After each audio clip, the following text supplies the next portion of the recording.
Welcome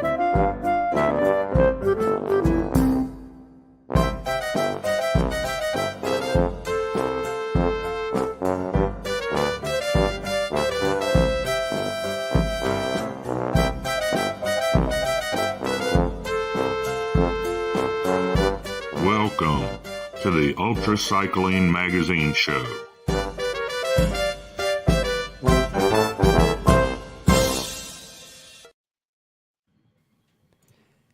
Well, hello everybody, this is Jim Lawyer here, and welcome to the UltraCycling magazine show, the show everything about UltraCycling. And we'd like to welcome our special guest host, Georgi Stoychev, to our show. Hey Georgi, hey Lee, how's it going tonight? Good. How are you guys doing? Great to see you. I'm excited Yes, you to too. speak to our guest for tonight. Oh yeah, well, we're glad to have you with us. Is it cold in Northern Virginia? Yeah, actually, there was a snow flurry this morning. Temperature is maybe 28 at the moment. It's going to be a cold week, but I'm excited. It's winter. It's supposed to be cold, you know? There you go. You're 20 above us, though. That's a good thing. Yeah, there you go. One way to look at it. There you go. It's pretty cold down here. But Yep. anyhow, we're glad to have all of you with us here at the UltraCycling show. And we want to always mention the fact that they're brought to you by the time stations here in Ohio. Come on. Go ahead. I'll hit it. Sorry, Lee. Yeah, I mess things up. No, I didn't. Time Station, Ohio, Oxford, 41, 42 Blanchester, and 43 Chillicothe. And we want to make sure that you remember the sign man. Yep, we'll get it back. Sorry. We'll get back to the sign man here. Yep. I got a quick click. I don't think I did that, did I? I don't know if I did or you did, but I there we go. Sign man, Mike. Yeah, Mike Minium, who has the signs out here. When you come by our time stations, $10 for a donation gives you a sign that you can put on your trophy wall, gather some autographs, and also puts one sign out on the road, which helps Mike a great deal. Yep. And so, Jim, we'll do a little. Let's do our followers and subscribers, and Okay. we want to thank all of you who are following us on Facebook, and those of you who are subscribing on YouTube, and then for those of you who are gonna ring that bell. Definitely. So that means a lot to us. That bell ringer, stop. There you go. Worse than a doorbell ringer. I don't tell know you. what we're going to do with him. He just keeps ringing that daggone bell. There you go. So what's the news from Race Across the East, Jim? Well, we've got a good race forming up. Again, registration is opened and got the preliminary route posted to the website with all the wonderful small climbing hills going on. And if you scan that QR code down the left-hand side of this little slide, you'll be taken to the info there. Currently, we've got 5 two-person teams, 1 4-person team, and 12 solos registered. And that comprises 18 from the U.S., 4 from Brazil, 1 from Great Britain, and 1 from Slovenia. So a good turnout so far. Just so you know, early registration ends tomorrow, the 15th. And after that, the price goes up a little bit. So if you're going to register now. And we are limiting registrations to 55 this year for the opening. So if we get a lot, I know we talked about maybe opening it up a little bit more, but register now and get in the mix. Very good. Definitely. And we want to make sure that people can make their comments and questions by clicking on that comment section on YouTube or Facebook. Yep, I'll bring up and that. We'll try to get to you. Coal Country Roubaix. Yes. I don't have a graphic or anything for that, Jim, but we're excited to help out there as much as we can. The last time I looked, we had 31 registered. I believe you're in there, aren't you, Georgie? Yeah, I'm going. Georgie's Awesome. going here, and I know Jim will be over there Yep, we'll be up there. representing the UltraCycling magazine, and we just hope that we keep pushing there. And I don't think there's any deadline for registration at this point, Nope. but check it out.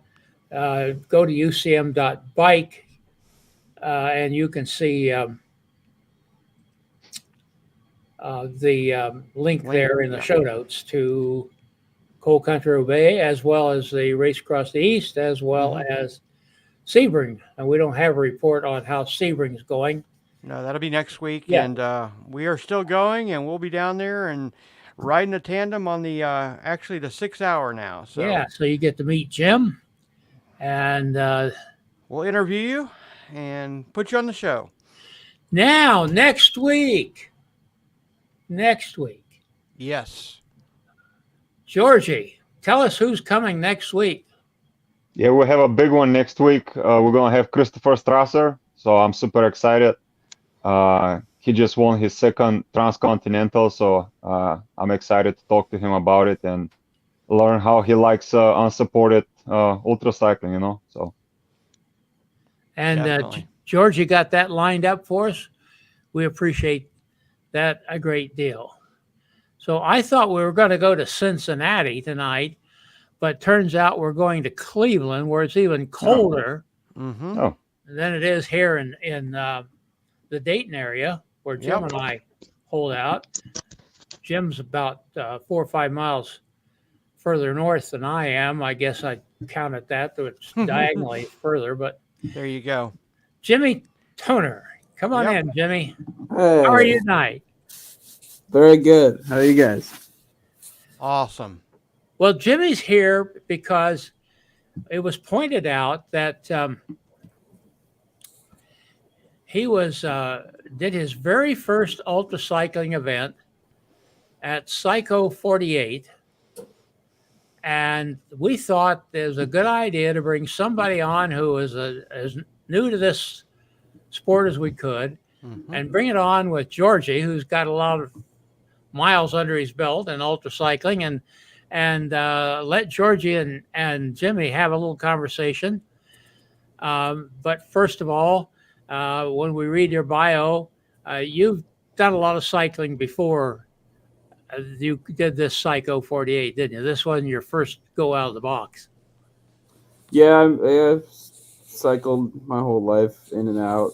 And then I biked around the country for about a year, just kind of living in a tent. But I never did any races, and I always liked going for a long time. So just wanted to take a crack at the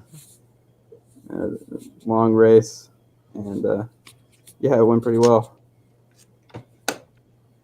Yeah, tell us a little bit more about your crossing. In your bio, I know that you went in 21 during COVID. Yeah. Was it a bike tour? And where did you stay? How did you like it? I think this was the same year I crossed from west to east, Portland to DC. So oh, it's really? a pretty good way to get away from all the problems. So yeah, man. Tell us some more about it. Started in Ohio and just went down to Louisiana. It was a poor choice of route because it was August, and it was so damn hot, man. It was a hot year. Yep. Yeah, and Louisiana in August is crazy. And then west to LA, and then up to Seattle, and then kind of wiggled around to Utah, Colorado, and kind of ended up in Denver. And then I took a train back home because I didn't want to bike through Nebraska. Oh. But I hear good things about Nebraska, actually, but it just doesn't sound very appealing. It's kind of like Iowa. A lot of open fields. Yep. Yeah. All I remember from Nebraska is rainstorm and the Cowboy Trail, which is not the great pavement, but anyway, great state to be in. Well, that's the name of the road. The Cowboy Trail? There's a trail. I think it's about 180 miles long. Parts of it Okay. is washed out. It's not the greatest pavement, but yeah. Okay. So were you doing off-road stuff when you crossed, or are you on the pavement?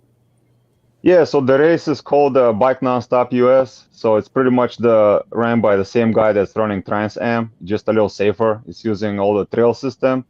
So you pretty much use all the major trails. In Ohio, we were on the Ohio to Erie Trail, which was one of my favorite. And we might have passed close to Cincinnati, right? Yeah. Yeah, you didn't miss us Yep. but very much. Yep. Yep. So yeah, just safer a little longer than Ram. It was 3,500 miles, but yeah, 21 was really hot here. And yeah, it's a bit challenging. Once you get to Ohio, things are getting better. You have a lot of services, but out west, I was in Wyoming and Idaho. Yeah. There's nothing there, so it's a bit harder Yeah. to be on your own. Yeah. So that was a race. That wasn't a bike Yep. tour. Okay. Yep. Yep. Georgie, what I've said before about riding out, cycling out in Montana, North Dakota, those places, there's towns out there that exist only in the mind of Rand McNally. Yep. They're a spot on the map. When you get there, there's nothing there. There's Long nothing. gone. There's nothing. There you go. Yep. Don't believe the reviews online. Yep. There you go. No Yelp reviews there. Yep. No services here. Yep. Yeah, it's pretty amazing. So what did you find challenging that year? How did you like it? I think you end up sleeping a lot in meditation centers. I find that interesting. Maybe you Yeah. can tell us some more about that. Well, I would stay at the centers for maybe like a month at a time, and then there was a longer stint in California. When it got cold, I just kind of holed up in the center for 3 months, I think. And so it was kind of the year was broken up into these chunks where I got really out of shape and then had to get back into it. But yeah, it's you either sit the meditation retreat and it's like 10 days long of just complete silence and just meditating all day long. And then, or you can serve, so you like work in the kitchens and cook the food and all that. So I kind of did both of that when I was going around. But yeah, it was a good way to. Yeah, I learned a lot, and a lot of. It's just a really strong mental practice, I guess, and it merges beautifully with this sport, this niche sport. Yeah. Yeah, it's right in the intersection of mental and physical. Yeah. Yeah, because you're by yourself a lot. So yeah. Awesome. Yeah, and you get into those weird psychological places. You just kind of have to be okay with that. And you just let it pass by and There you change. So it definitely helps you on those long rides to be more mentally tough. Yeah, I wouldn't call it tough. More just Okay. like Cope with it. yeah, being Okay. okay with that it's there and not freaking out. Gotcha. There's a difference between being alone and being lonely. Right. Yeah. Very much. And you learn that quickly if you're touring by yourself. Yeah. Yep. Especially in the mercy of Mother Nature, right? Yeah. Yeah. What were And then some you of end your up. challenges I'm in the sorry. race? What were some of your big challenges in that race? Well, it was hot that year, both for my race and I think Ryan was a week before I started, but the temperature went to 136 in Oregon. So Oh that my was God. it's pretty brutal, and it's self-supported, so there was nobody with me, and there was some stretches about 150 to 200 miles with no services, so I had to pack a lot, and you're heavy, yet there's a lot of climbing there. You have Yeah. gravel, wild animals, but yeah, just the main things, at certain point you just worry about the basic things, just finding shelter, finding food, and finding liquids, just to keep going. It becomes survival. So, but Yeah. Yeah, for Pretty both brutal. of you, like when it's that hot, do you typically, and being self-supported, do you typically ride more at night than in the day when it's the heat of the day, or how do you work that? Yeah, go ahead, Jim. I mean, I If haven't 21 was out. Yep, go ahead. like I mean on my tour I wasn't on a race, so I could Yeah. just go whenever I wanted. So I haven't had to.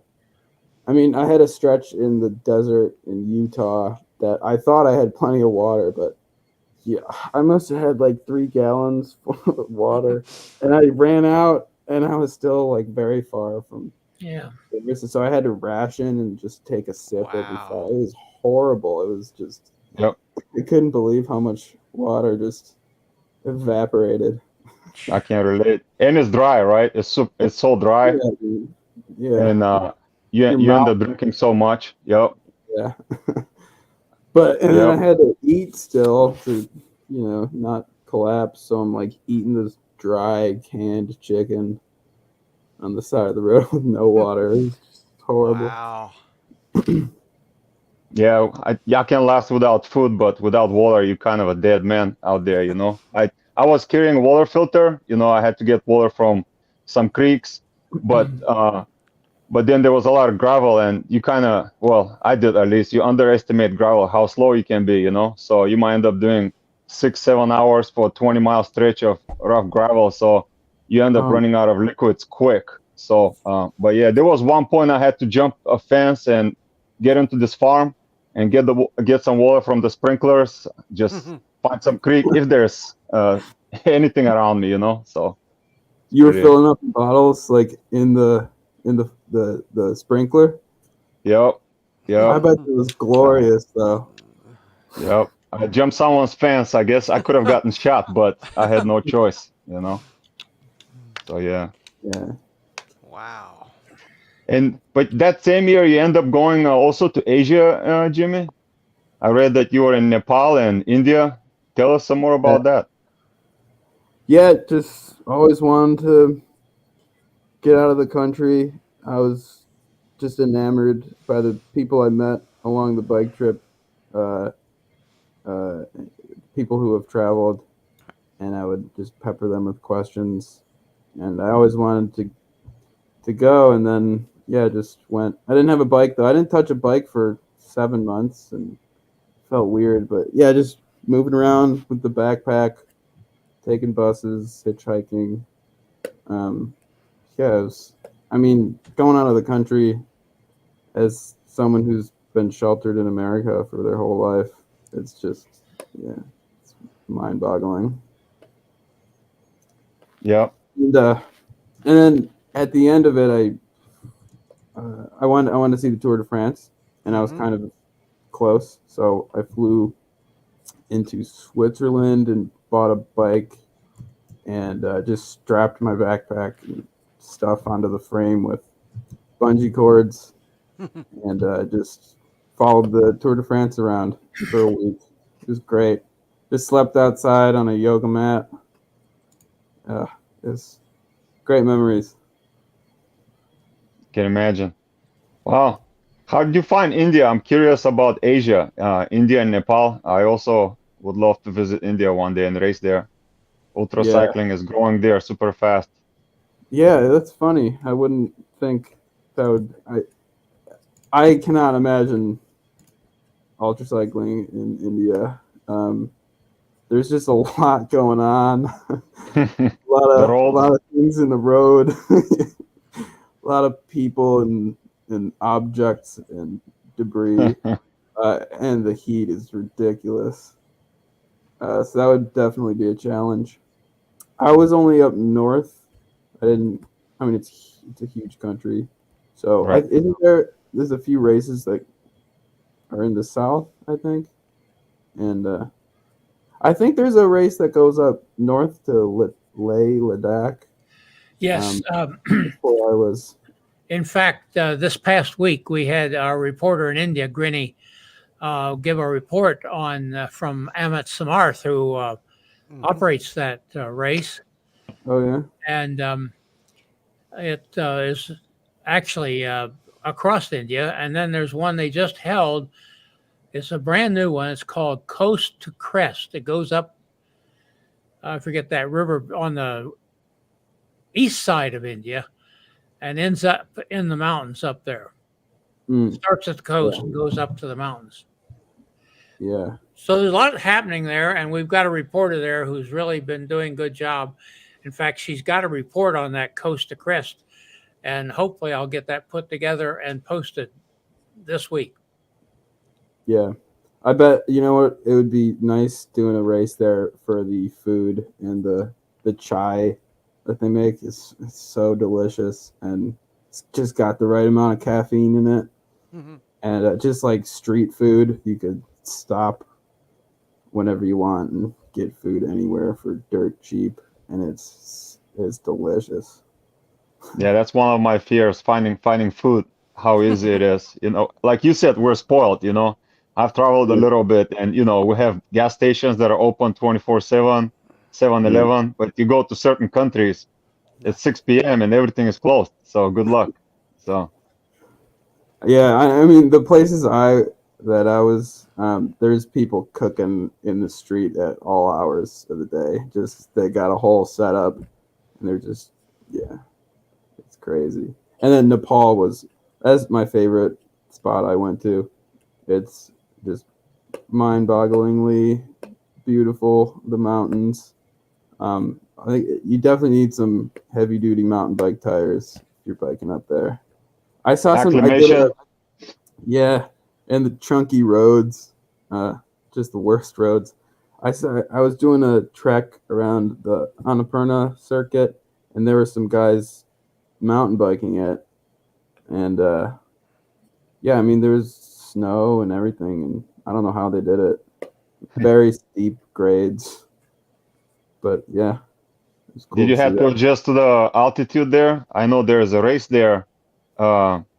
The Great Himalayan. Great Himalaya, yeah.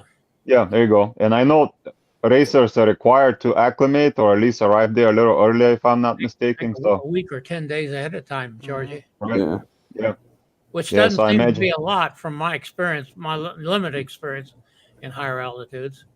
But Yeah, do you know I where think the so race too. goes? Like where it starts and ends? I'm not sure. Maybe Jim can dig it up for us and let us Mhm. know in a few minutes. Yep. I'll look Yeah, right that's now. awesome. Wow.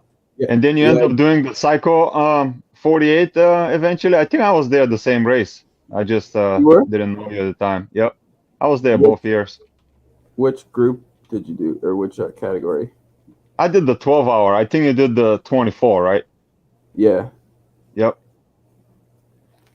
Ah, Yeah, and you did pretty cool. well. I looked up the results. You finished third overall, first in your age group, and I mean you put up big numbers. 463 miles for your first Yeah.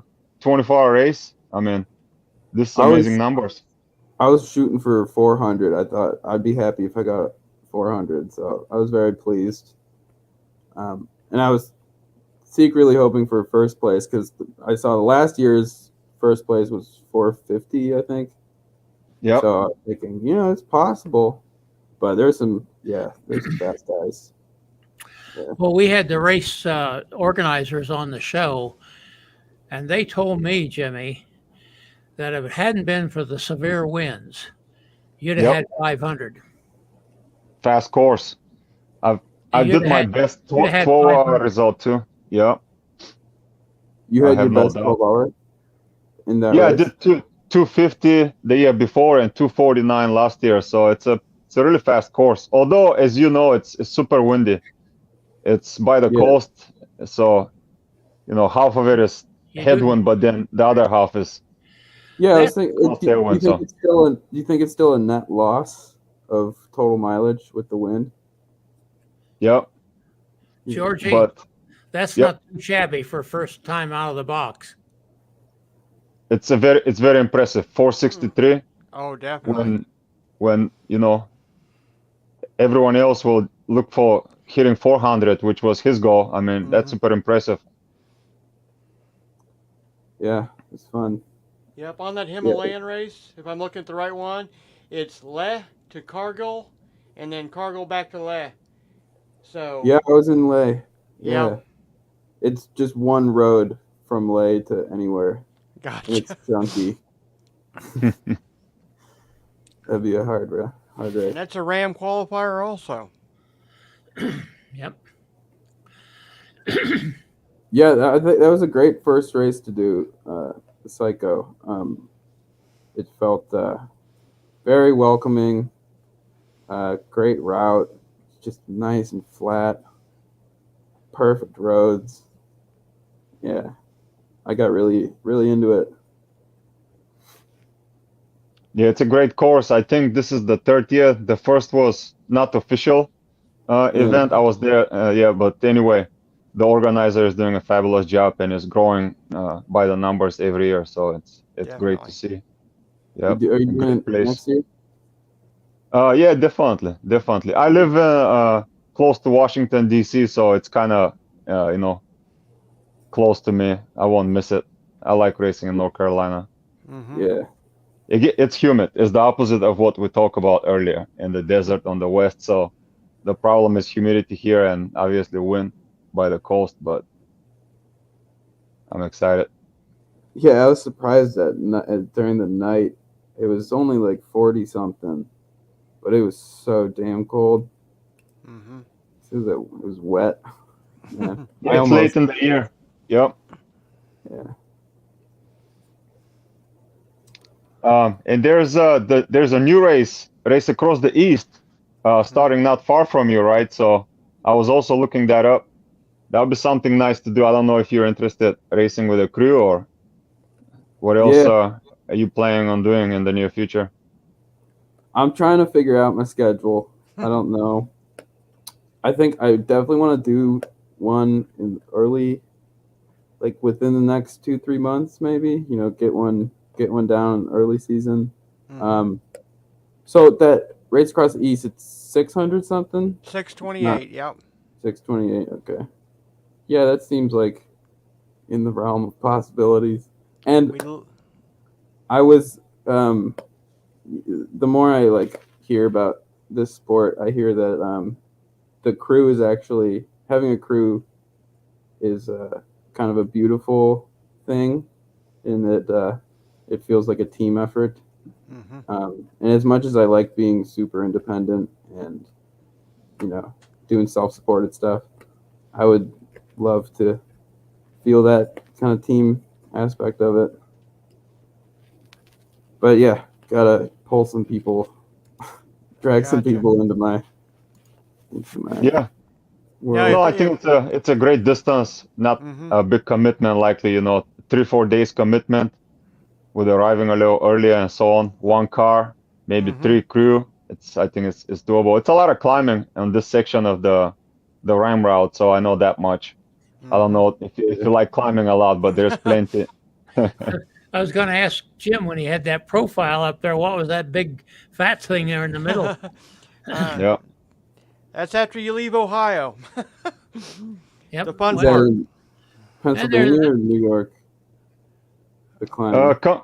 Cumberland, Hancock, Yeah. plenty in West Virginia, but yeah, the West Yes. Virginia, Maryland section, I would imagine as you get closer to Atlantic City, not as much, but yeah, there's a lot of climbing here. Yeah. They're not long, but they're steep, and they come one after another, so there's no running away from it. I'd be interested to hear from both of you. Now, what would you think if Race Across the East or Ram or whatever had self-supported option? What would you think about that?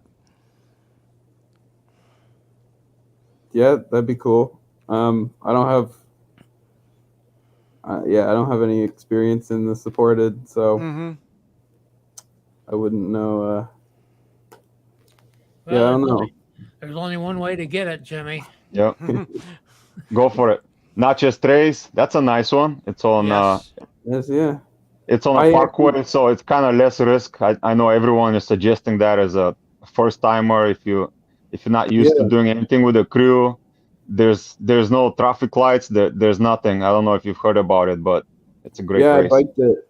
We on the way down from Ohio to Louisiana, I did the whole thing. It's a nice road. I don't think I would want to do the race there because I've already seen it, I guess. But yeah, it's a good biking road. Yep. Georgie, You don't like you- repeating once you do something. Yep. Go ahead. Yeah, and I don't know. I wasn't like wowed by the scenery. I guess I'm more Yeah. of a mountains guy. Mm-hmm. Yeah. Do you typically have a crew? Only actually 2 or 3 races I've done with a crew. Mostly it's self-supported. And Yep. what were the length of the races that you did with the crew? Short closed circuit race, a 24 with a crew. Nothing really on the likes of race across the east, race across the west. The long ones have been self-supported. Okay. Next year I'm planning on doing transcontinental, which is the same thing, self-supported. Mm-hmm. Yeah, I would love to do that. That's kind of on my radar. Yeah, that's big. And how was your experience with the crew? Well, I did a cross-state record with a crew. That was short. I did a Maryland south to north cross-state record. So it wasn't long, but no, I mean the most important thing is finding a good crew chief, Mm-hmm. people you can trust, people that know you. Obviously, the longer the event, the more issues, the more experienced crew that are good in specific topic. You're gonna need a nutritionist. Maybe you need to look after you, someone to look after you medically.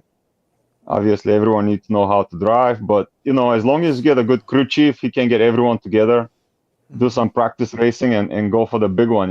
I mean, Yeah. And but it is great. It's great teamwork. It's awesome. This year I did race across the west with Michael Phillips, and I've crewed for Marco Ballo for Race Across America. There's nothing like it. I mean, it's something you will never forget. It's super exciting, especially going across the entire country. It's pretty amazing. What was your Yeah. job? I was driver. I was in the RV at the time. I can play mechanic if I need to, but I mean, you have to know how to do everything. Mm-hmm. Yeah. Things will happen no matter what you plan for. You just have to have people that are prepared and willing to fuss less and do a lot of work. It's not gonna go the way everyone planned or anticipated, but someone that can adapt, and not complain much. So Yeah. Wow. Georgie, thank you for being here as a host tonight. We appreciate it. Yes. thank you. And Jimmy, we really enjoyed chatting with you as you've explored a new kind of cycling. And I want to give a shout out, Jim. We are live, I find it, on Instagram. I wasn't real sure. Awesome. And I want to shout out to Maggie over there. And I believe it's Lynn Forkas. If I figured out what that your name is there, Lynn, we're glad to have you with us over there on Instagram. Whether or not it'll be able to be save it there is a question we haven't solved yet, Jim. We're still learning, definitely. But at least we know we're broadcasting live on Instagram. There you go. Thank you for chiming in, and glad to always see you, Lynn. You've raised a lot of money for charities through UltraCycling, and we appreciate you a great deal. Well, thank you, guys. Don't go away after we go off the air. We'll chat with you a little de-escalation here, but we want to remind everybody that next week it'll be 3:00 Eastern time here because it'll be 9 in Europe. Christoph Strasser, and again, Georgie will be our host as well. Jim, definitely, it'll be a great show, kind of like tonight's show. Another great one in the can. Yeah. We're about to get Christoph on the old Ohio Ram show at the beginning of 2010 when the pandemic broke and all his sponsors fell apart and everybody's life was falling apart.